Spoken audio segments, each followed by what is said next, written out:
terkecil yang berbatasan langsung dengan Laut Natuna.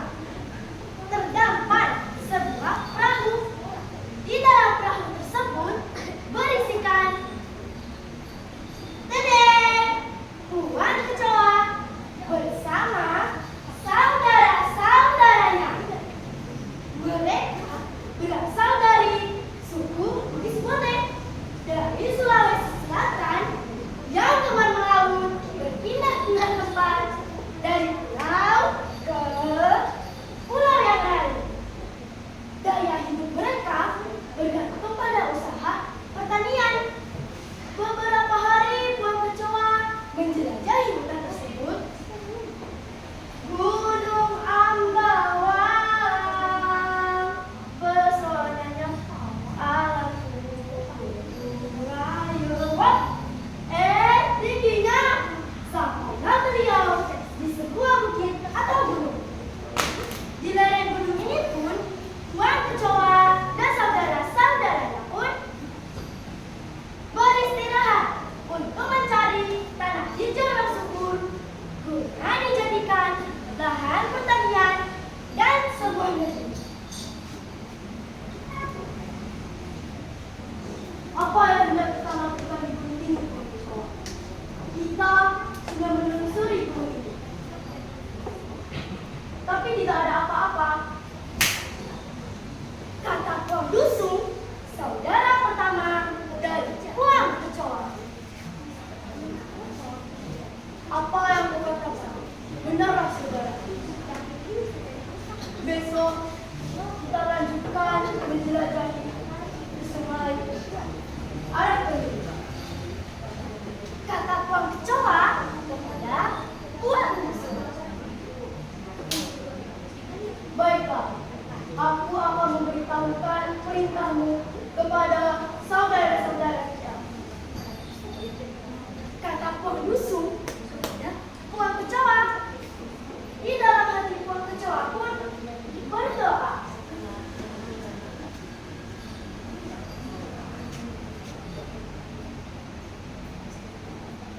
Ya Allah, semoga besok mendapatkan hasil dan pulang tidak dengan tangan hampa. Amin. Lisu bawang seperti di wilayah gunung ini. Nah teman-teman, gunung tersebut diberi nama Gunung Lisu Bawang atau yang sering disebut Gunung Bawang atau Gunung Ambawang. Dengan dibantu tenaga angin secara perlahan-lahan, deretan perahu layar rombongan Puan Kecoa pun memasuki sebuah teluk. Puan Kecoa pun memerintahkan kepada saudara-saudaranya untuk berlabuh dan beristirahat sambil menikmati segarnya angin di teluk tersebut. Beberapa hari Puan Kecoa berada di sana. Puan Kecoa merasakan adanya kehidupan baru bersama sanak saudara di dalam dirinya. Wahai saudara-saudaraku, sepertinya kita akan menetap di wilayah ini, kata Puan Kecoa kepada saudara-saudaranya. Kalau boleh kakak Puan menjelaskan, mengapa kita harus menetap di wilayah ini? Kata Puan Kaname, saudara paling bungsu. Kaname, kau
sedang karena kehadirannya sesosok